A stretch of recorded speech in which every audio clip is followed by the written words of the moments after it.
Bon, moi, je m'appelle Rodrigue. J'ai grandi dans le 93, dans une cité à Bondy-Nord.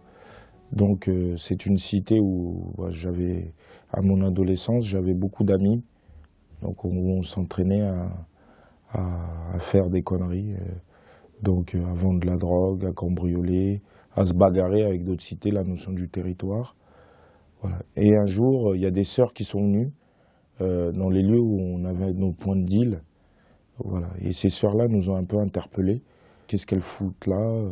C'est pas leur place. Et un jour, une de ces sœurs, j'allais pas bien parce qu'on s'était battu avec des gens de la cité d'à côté. Et j'ai été vraiment angoissé. Et d'habitude, l'église n'est pas ouverte le dimanche soir. Et ce jour-là, c'était ouvert. Donc, je lui parle un peu de mon angoisse, ça m'invite à aller prier. Et là, je ressens une grande paix. Une paix intérieure, voilà. Et une joie en sortant de cette église. Voilà. Et du coup, cette sœur, ça faisait longtemps qu'elle m'invitait à des rassemblements chrétiens. Et je lui ai toujours dit non. Voilà. Et ce jour-là, pour la remercier, je lui ai dit que j'allais aller dans ce rassemblement-là. Et comme j'étais addict au shit, donc je fume au moins 15 joints par jour. Voilà, mais j'ai pris quand même de quoi fumer pour me rendre à ce rassemblement. On arrive, que des blancs.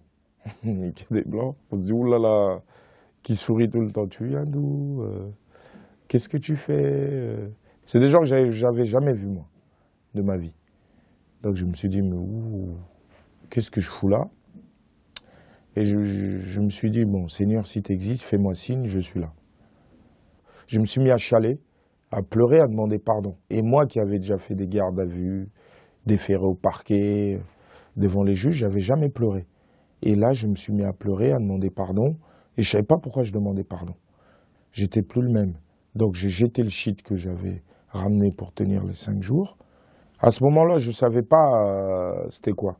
Mais je me disais que du coup, ce cœur endurci et qui se mettait à pleurer, je me sentais fragile en fait, mais en même temps aimé. Et je suis rentré à Bondy avec plein d'espérance et plein de joie, parce que notre monde aujourd'hui manque d'amour. Et cet amour-là, tu peux la donner que si tu la reçois.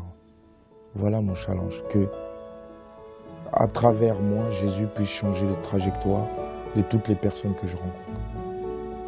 Voilà.